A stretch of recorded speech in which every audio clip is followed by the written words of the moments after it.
Hey, how's it going? Sorry, a couple minutes late here. Um, yeah, I was running kids all over the place.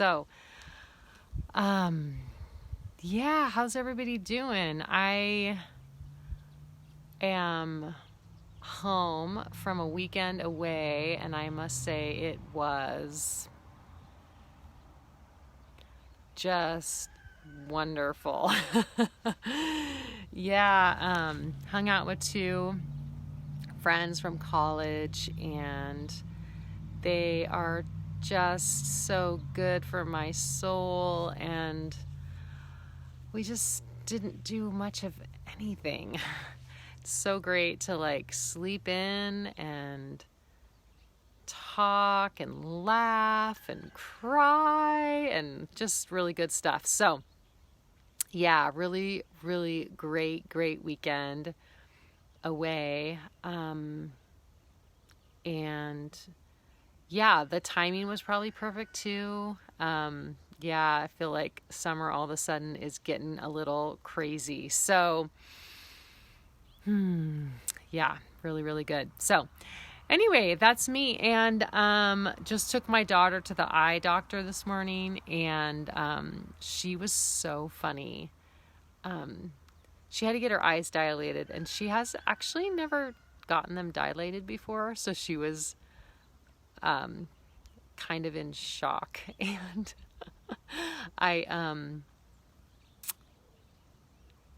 she said, it's like my eyes are really loud. And I thought, what a funny description of, your eyes being dilated and hearing and seeing, or no, like seeing things that sound loud to you. Anyway, so she's cute. But yeah, so what's going on? What are you guys doing? I'm just like, I got a bunch of upholstery jobs this week, so I'm doing that, getting ready for our Colorado trip next week. So what we're taking, what I gotta do before we leave and all that. So yeah, super excited. Let's see, what else is going on? I don't even know. Yeah, I don't even know. But I do hope that you're having a really good day, and that you're hanging in there. I do have a chapter to read for you today. And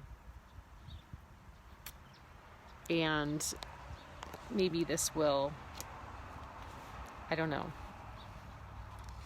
give us something else to talk about.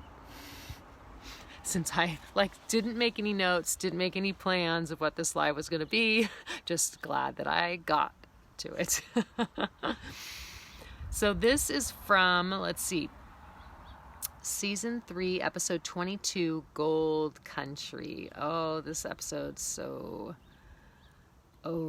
it's a tough one.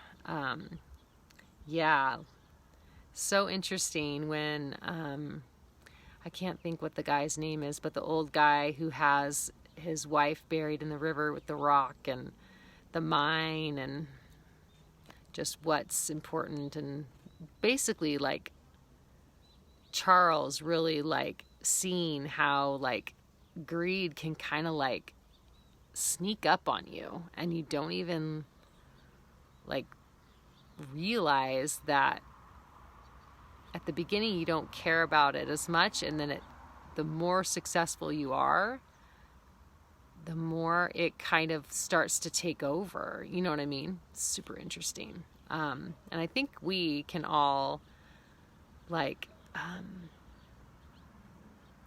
we can relate to what he kind of experienced. And not all of us are like super wealthy. Not all of us have things other people have. But I will say, if you live in the United States of America, you are in the top 3% of the world or something. I think that's what it's called. I think that's what they say.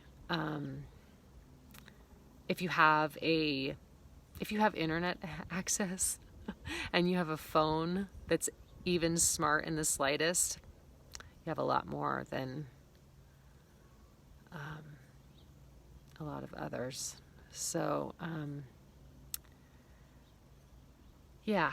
Okay. So we're talking a little bit about true riches. That is the title of chapter 40 here. And the quote is from Charles Ingalls, and he says, "You see folks thinking more and more about the wealth of gold and less about the real wealth, your loved ones, your friends, and even your God." If we aren't careful and intentional, materialism can shift our focus from what matters most. We'll fall into the trap of thinking the accumulation of possessions can make us happy. When panning for gold cultivates greed in and around him, Charles Ingalls decides to take a loss and leave behind the hopes of striking it rich in the gold country of Shadow Creek. Returning to Walnut Grove empty-handed, he has never felt so good. My husband and I also gave up an investment. We rushed into buying our first house. The market was high, and I had just returned to work after having our son. We thought owning a home would bring us happiness, not more stress. With a newborn in one arm, I unpacked boxes with the other. I played the role of mom when my son's eyes were open, and employee while he slept. Sometimes we spread ourselves too thin to get what we want. Life has a way of correcting itself. Unfortunate events make us stop and rethink what's important. In the midst of this busy season, my stepdad died suddenly, and I shriveled into a heap on the floor. Panic attacks and nightmares haunted me. Every siren whizzing by sent a jolt of grief through my heart. Beyond overwhelmed, I quit my job and prayed that God would protect my young son as well as the new baby inside of me. The desire for a house of our own wasn't panning out the way we imagined. Wanting more is a revolving door, a hamster wheel of continual chasing. Possessions and wealth will never make us happy. The world wants us to believe we need more, but the true riches in life are relationships. The day the house sold marked a new beginning. We cut our losses and moved to a rental in the country. Downsizing and living within our means gave us immediate time and resources. Loving God and loving people became our new motto. Like Charles Ingalls, we wanted to focus on the real wealth found in relationships. It's been 10 years thinking this way, 10 years of turning our backs on the desire for more. The house we live in may not be ours, but we are loving every minute and loving every minute. And the verse is from 1 John 2:15 and 16, and it says, "Don't love the world's ways. Don't love the world's goods. Love of the world squeezes out love for the Father. Practically everything that goes on in the world, wanting your own way, wanting everything for yourself, wanting to appear important, has nothing to do with the Father." And there you go. Chapter 40 of A Prairie Devotional. True riches. What are the true riches in your life? Are they relationships?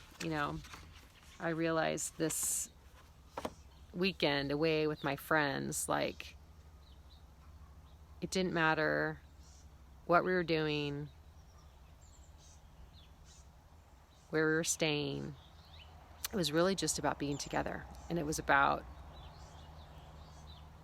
being grateful for those relationships that we have and the people that ask you super hard questions and you can be honest with, So, yeah. How do those material things in your life, how do they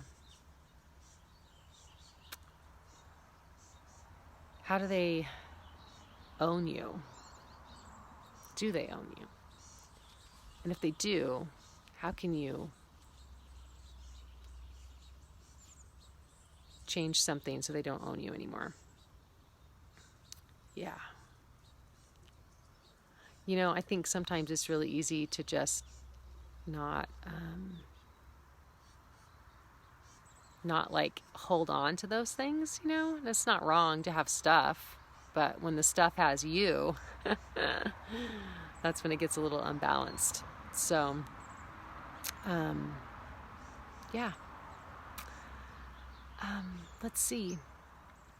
I hope you are surrounded with people that love you right now, and people that you can be honest with, people that make you laugh and make you cry.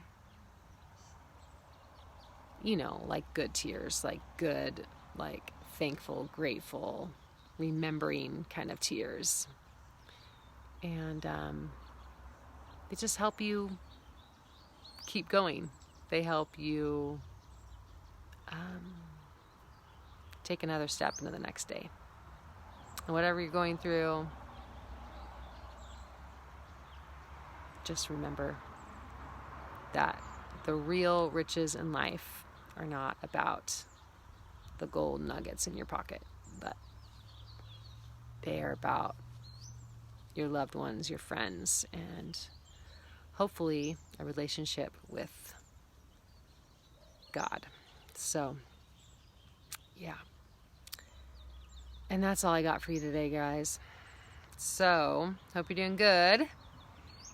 I will be, I think, back with you next Tuesday at 9. If anything changes, I'll let you know like I did today. Thanks for being flexible. And have a great day.